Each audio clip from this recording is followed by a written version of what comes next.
వేల కోట్ల సర్కారీ భూములు హాంఫట్. రంగారెడ్డి కలెక్టరేట్లో ధరణి ఆపరేటర్ల మాయాజాలమట. ఈ ధరణి ఆపరేటర్లని వాడెవడు అమయ్ కుమార్ అని ఒక కలెక్టర్గా పనిచేసిన ఆనాడు. ఆ ధరణి ఆపరేటర్లని అవుట్సోర్సింగ్ కింద నియమించబడ్డ ఆపరేటర్ వీళ్ళంతా.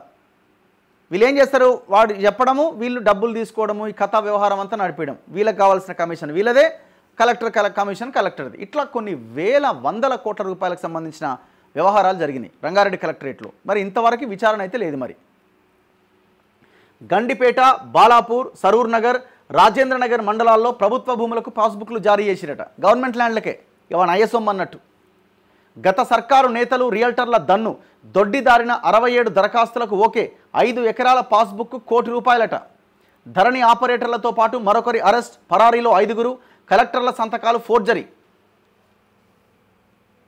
కలెక్టర్ల సంతకాలు కూడా ఫోర్జరీ చేసినాడు. మరి ఏం చేసిరా ఈ కలెక్టర్లు? కలెక్టర్ సంతకాలు కూడా ఫోర్జరీ చేసిరట. ఏం జరిగినట్టుగా? ఇగో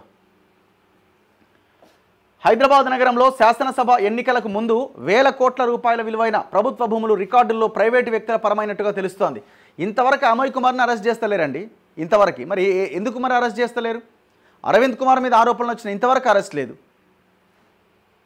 రంగారెడ్డి కలెక్టరేట్ కేంద్రంగా ఈ వ్యవహారం జరిగింది. కలెక్టరేట్లోని ధరణి ఆపరేటర్లను ఆకట్టుకొని కోట్ల రూపాయలు ముట్టజెప్పి రియల్టర్లు ఇష్టానుసారంగా ప్రభుత్వ భూములను ప్రైవేటు వ్యక్తుల పేర రాయించినట్లు ఆర్థిక నేరాల విభాగం పోలీసుల దర్యాప్తులో బయటకు వచ్చింది.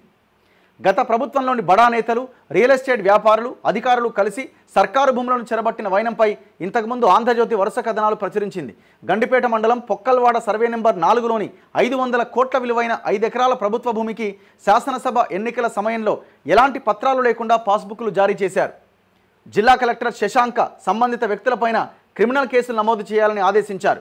దీంతో గండిపేట తహసీల్దార్ శ్రీనివాసరెడ్డి రాయదుర్గం పోలీసులకు ఫిర్యాదు చేశాడు. ఈ భూ కుంభకోణంపై విచారణ చేపట్టిన సైబరాబాద్ పోలీసులు 2 ధరణి ఆపరేటర్లతో పాటుగా మరొకరిని అరెస్ట్ చేసి విచారిస్తే అనేక విస్తుపోయే విషయాలు బయటకొచ్చాయి.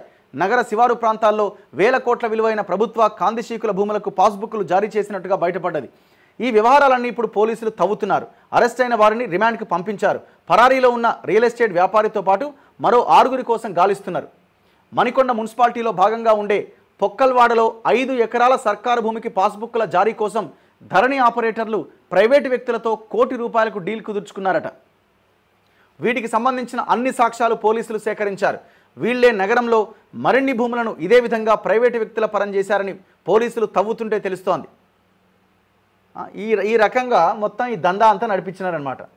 ఇగో పొక్కల్వాడ కేసులో గతంలో కలెక్టర్గా పనిచేసిన హరీష్ సంతకాన్ని ఫోర్జరీ చేసి ప్రొసీడింగ్స్ సృష్టించి ఆ తర్వాత వచ్చిన భారతీ హోళికేరి హయాంలో వీటిని ధరణి పోర్టల్లో అప్లోడ్ చేయించి ఆమె కన్నుగప్పి వీటిని ఆమోదించి 2 విడతలుగా పాస్బుక్లు జారీ చేశారట.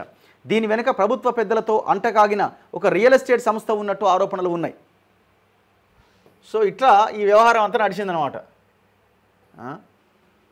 ఇలా మరి గవర్నమెంట్ ఏమైనా చర్యలు తీసుకుంటుందా? ఆ రియల్ ఎస్టేట్ కంపెనీ ఎవడో, వాడెవడో, వీడెవడో. ఇప్పుడు శివబాలకృష్ణ అని వాడు రెరా ఆఫీసరు అరెస్ట్ అయ్యి ఎప్పుడైపోయిందండి? అరెస్ట్ అయ్యి మొత్తం అంతా వాడు చిట్టా విప్పి అరవింద్ కుమార్ పేరు చెప్పిండు. ఇంతవరకు అరెస్ట్ అయిందా? అరవింద్ కుమార్ని అరెస్ట్ చేసిరా? అరవింద్ కుమార్ లింక్ కట్ చేస్తే కేటీఆర్ దొరుకుతాడు. అయిందా? ఫినిక్స్ అనే కంపెనీ పెద్ద ఎత్తున ఈ రియల్ ఎస్టేట్ దందా చేసినది కళ్ళ ముందు కనిపిస్తున్న వాస్తవం. వాడు చెరువులు కూడా మింగేసిండు. వాని మీద ఏమైనా యాక్షన్ ఉందా? లేదండి. వీళ్ళు 50-50 పంచుకుంటారు తప్ప ఈ కేసులని ముందుకు పడనివ్వరు. ఏదో ఒకటి గీడోటి ఒక 2-3 ఫోటోలు ఈ ఆంధ్రజ్యోతి పేపర్ ఉన్నది కదా, ఇట్లాంటి వాటిలో వేపిస్తారు. ఇక మొత్తం అసలు భూమి మొత్తం వెనక్కి తీసుకుంటారని ఒక ప్రొజెక్షన్ ఇస్తారు జనానికి.